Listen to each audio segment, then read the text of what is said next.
Hello everyone, welcome to chaos classes. आज के class में हम सब्सिडरीज ऑफ आरबीआई के बारे में पढ़ेंगे। तो चलिए आरंभ करते हैं। पहले हम जान लेते हैं सब्सिडरीज का मतलब होता क्या है। सपोज टाटा सन्स को ही एक एग्जांपल मान लेते हैं। टाटा सन्स एक कंपनी के तौर पर बहुत सारे कंपनीज को ओन करता है, जैसे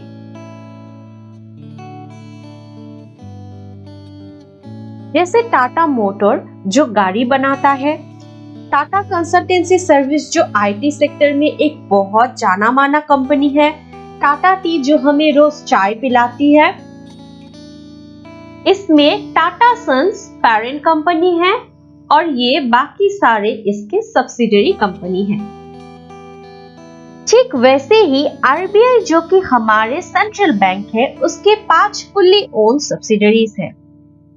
इन सब्सिडरीज को एक एक पर्टिकुलर डोमेन सौंपा गया है इन पर काम करने के लिए, ताकि आरबीआई का जो मेन मकसद है हमारे देश के इकोनॉमी में एक सस्टेनेबल ग्रोथ लाना, वो मोटो पूरा हो सके।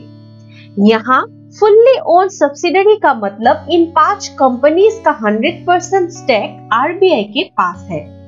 ये पांचों कंपनीज है deposit insurance and credit guarantee corporation of India, जिसे डीआईसीजीसी कहा जाता है, भारतीय रिजर्व बैंक नोट मुद्रण प्राइवेट लिमिटेड, जिसे बीआरबीएन कहा जाता है, reserve bank information technology private limited, जिसे रिबीट कहा जाता है, Indian financial technology and allied services, जिसे इफ्टास कहा जाता है, रिजर्व बैंक इनोवेशन हब, जिसे आरबीआईएच कहा जाता है।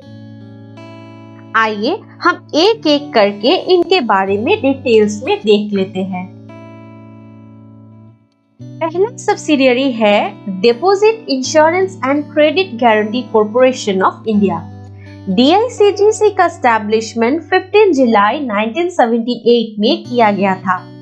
दो कॉर्पोरेशन जो कि डिपॉजिट इंश्योरेंस कॉर्पोरेशन डीआईसी और credit guarantee corporation of India limited CGCI है, इन दोनों को मर्ज करके डीआईसीजीसी का स्थापना किया गया।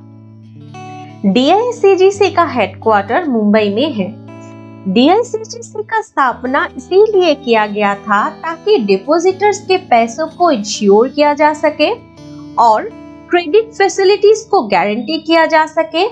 यहाँ पर क्रेडिट फैसिलिटीज का मतलब है लोन देना। जितने भी बैंक्स हैं जिन्हें आरबीआई रेगुलेट कर रहा है, उन बैंक्स के कस्टमर्स के अकाउंट में जो पैसा रखा है, उन पर डीआईसीजीसी इंश्योरेंस प्रोवाइड करता है। मान लो कल को कोई बैंक डूब रहा है, तो बैंक्स को लोगों का डिपॉजिट अमाउंट रिपे भी तो करना है ना, तो उस केस में बैंक्स के डिपॉजिट पर इंश्योरेंस प्रोवाइड करने का काम डीआईसीजीसी करता है। डीआईसीजीसी का मैक्सिमम लिमिट 5 लाख रुपए होता है। सपोज आपके अकाउंट में 1 करोड़ रुपए जमा है, लेकिन उस केस में भी आपको मैक्सिमम 5 लाख रुपए का ही इंश्योरेंस मिलेगा, और वो भी 90 दिन के अंदर अंदर। आरबीआई का दूसरा सब्सिडियरी भारतीय रिजर्व बैंक नोट मुद्रण प्राइवेट लिमिटेड है। बीआरबीएन एमपीएल का एस्टैब्लिशमेंट 3 फरवरी 1995 में हुआ था। बीआरबीएन एमपीएल का हेडक्वार्टर बेंगलुरु में है। भारत में कुल 4 प्रिंटिंग प्रेसेस हैं। मैसूर में, साल्बोनी में, देवास में और नासिक में, जिनमें से इन दोनों प्रिंटिंग प्रेसेस का काम आरबीआई देखता है और इन दोनों प्रिंटिंग प्रेसेस का काम गवर्नमेंट ऑफ इंडिया देखता है। और ये दोनों प्रिंटिंग प्रेसेस बीआरबीएन एमपीएल के अंदर आता है।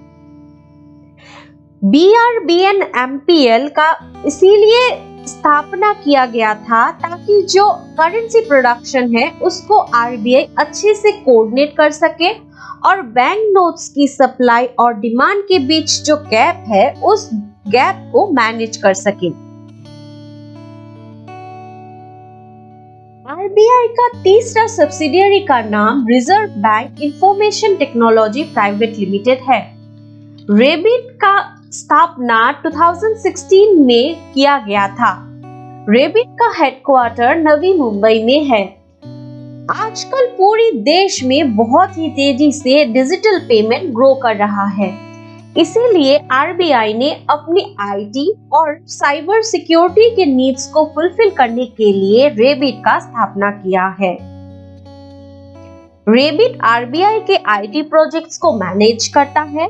इसके अलावा आरबीआई को रिस्क बेस्ड सुपरविजन में असिस्ट करता है, साइबर थ्रेट्स को डिटेक्ट करता है और आरबीआई एसेट्स को सेफगार्ड करता है, प्रोटेक्ट करता है।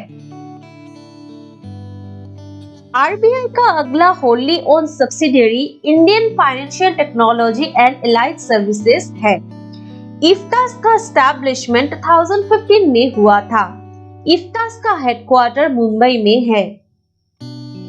आरबीआई के साथ साथ हमारे देश में जितने भी बैंक्स और फाइनेंशियल इंस्टीट्यूशंस हैं, उन्हें आईटी रिलेटेड सर्विस प्रोवाइड करने का रिस्पॉन्सिबिलिटी आरबीआई ने इफ्तास को सौंपा है।